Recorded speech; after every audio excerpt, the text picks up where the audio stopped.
El pensamiento que les propongo hoy a su reflexión pertenece a Santo Tomás de Aquino, pero antes de compartirlo quería agradecerles a los que se suscriben y colaboran con el cafecito para la difusión del canal. Bien, dice él, non omne principium est principium primum, que se traduce, no todo principio es un primer principio. Así habría que traducirlo. El término principio podríamos sustituirlo en cierto sentido por el término causa. Se trata, en fin, de la teoría de los principios que ha sido desarrollada desde la antigüedad hasta nuestra época, ¿no? Se va profundizando. Pero ya Aristóteles distinguía diversos principios. Y bien, Tomás nos dice que no todo principio es un primer principio. Quiere decir que hay, como en la teoría de los principios, un encadenamiento de principios y una como cooperación. Voy a un ejemplo, ¿no? Tenemos, por ejemplo, harina, levadura, agua, sal, huevo, ¿no? Pero todavía eso no es pan, ¿no? Todas esas cosas son como el principio material del pan, pero no es pan. Para que aparezca el pan, hace falta al panadero, ¿no? Sin el panadero vamos a tener quizá por toda la eternidad agua, harina, huevo, sal, levadura, pero para que esas cosas constituyan algo nuevo llamado pan, hace falta el panadero. Entonces, los ingredientes son el principio material. El panadero es el principio eficiente, la causa eficiente. Bien. Esa causa eficiente, el panadero, sin embargo, tampoco es suficiente. El panadero tiene que recordar la receta, ¿no? ¿O qué receta? El principio o causa ejemplar. Entonces recuerda o agarra un libro y dice, bueno, voy a hacer un pan, en fin, de este tipo. Principio ejemplar. Agarra entonces un bol que decimos en Argentina, ¿no? Empieza a mezclar, después agarra el palo de amasar, y todo eso son principios o causas instrumentales.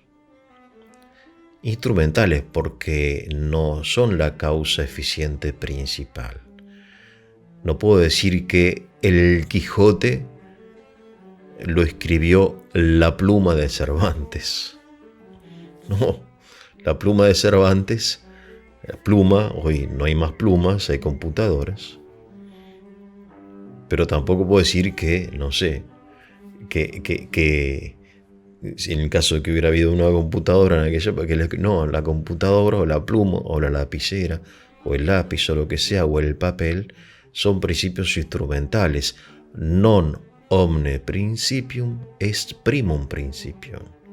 Entonces yo tengo que buscar qué hay detrás de la pluma. Está Cervantes. No me puedo detener en la pluma. Y esta es la tarea del filósofo, del pensamiento, porque no es fácil.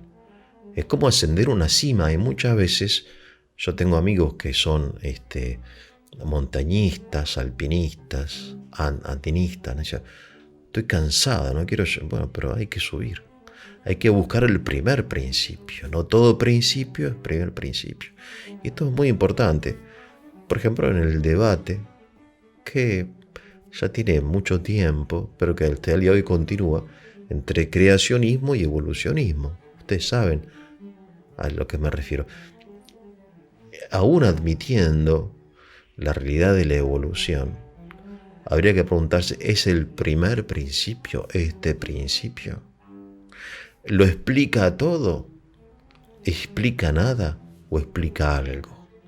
Bien, entonces ya tenemos en el ejemplo del pan el principio material, tenemos el principio eficiente, que es el panadero. Sin el panadero no hay pan. Pues tenemos el principio ejemplar, la receta, ¿no? El modelo. Después tenemos el principio instrumental, que es el horno, no sé, y tantas otras cosas que utilizamos, utensilios de la cocina, ¿no? Bien. Pero bueno, hay un para qué. ¿Para qué hago el pan? Causa final. El principio de los principios. La causa causarum, ¿no? Porque todo lo que hacemos lo hacemos por un fin. Es tan así que Santo Tomás dice que todo lo que hacemos lo hacemos para ser felices.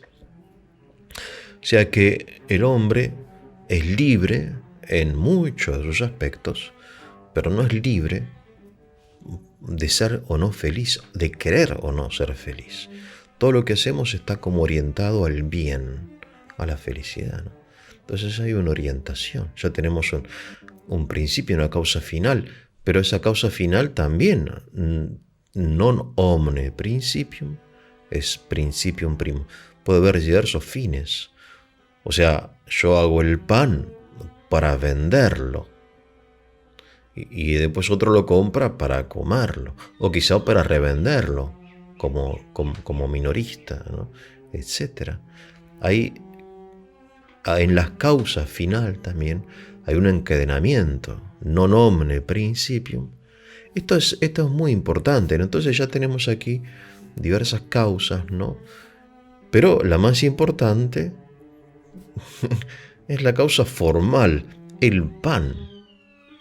Es lo que hace que el pan sea pan y que no sea, por ejemplo, no sé, fideo, o que no sea, no sé, alguna otra cosa, o un masacote. Esto es pan, ¿no?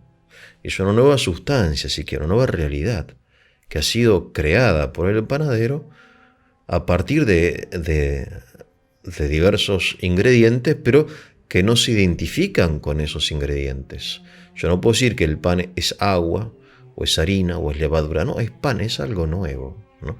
Causa formal. Ahora esa causa formal, como ustedes saben, el pan, ¿no? Es decir, no es separable los ingredientes, no es que yo tengo un pan por un lado y tengo los ingredientes por el otro. Por eso la materia y la forma forman una unidad inseparable, como el cuerpo y el alma, ¿no? Como, no sé, el contenido y el continente, no sé, tantas otras cosas que son compuestas, son realidades compuestas, ¿no? Entonces, una causa ejemplar, que es una idea que se realiza en la materia, porque esa idea después, de alguna manera, mediante la causa eficiente, hace que esa materia reciba una forma, que sea pan. ¿Para qué? Bueno, ya vamos a repetirnos, causa final. Ya tenemos algunas causas, ¿no? Bueno, pero de repente ese pan, póngale que el panadero está aburrido, entonces lo hace redondo, lo hace y chiquito, lo hace largo, estirado, el pan francés, el pan casero, el pancito, etc. Bueno, pero esos son accidentales, ¿no? Entonces, bueno, tengo la sustancia del pan, bien, pero la forma, que sea redondo, que sea cuadrado, que sea largo, estirado, es accidental, ¿no? Bien, entonces ya tenemos aquí una importante distinción, ¿no?, entre lo que es la sustancia y el accidente. Bien. Ahora bien, entonces yo tengo que buscar, y esta es la tarea de la filosofía, no solamente los principios de la realidad, sino los primeros principios. No todo principio es un primer principio, y esa, repito, es tarea de la filosofía. Y esto es aplicable a todo, a los acontecimientos históricos, por ejemplo, ¿no? Muchas veces nosotros nos conformamos con explicaciones demasiado simplistas.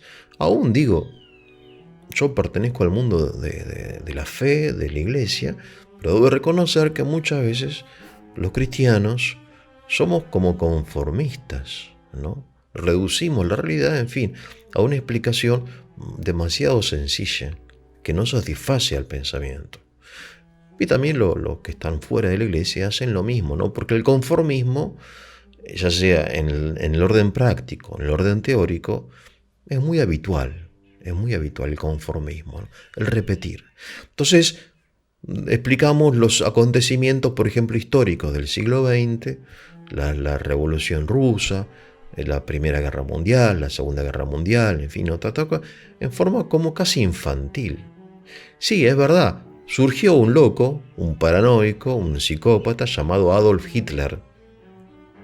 Sí, bueno, pero no nombre principio, me exprimo un principio. ¿Cuál es la realidad? ¿Qué es lo que realmente pasó? ¿Cuál fue la materia histórica? ¿Cuál fue la materia histórica sobre la cual se asentó esa nueva forma llamada nacionalsocialismo?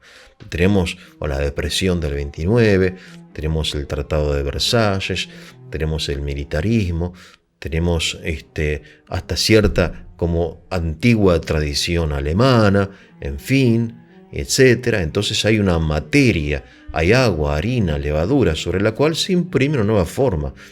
Pero esa nueva forma tengo que explicarla, hay un principio material y eficiente y final, etcétera, ¿no? En fin, la complejidad, la teoría de los principios es fundamental. Y como ven ustedes, a partir del ejemplo del pan, que ustedes podrán aplicarlo a toda la realidad, no hay una sola causa, hay diversas causas. Ya mencionamos algunas: material, formal, eficiente, ejemplar, final, instrumental, sustancial, accidental. Bien. Después mencionamos también el término, y con esto termino, que hay principios secundarios, que son realmente principios, pero también hay primeros principios y hay un primer principio. No todo principio es un primer principio. Bien, creo que puede ser de utilidad, espero que lo sea. Y con esto me despido, que tengan un buen día.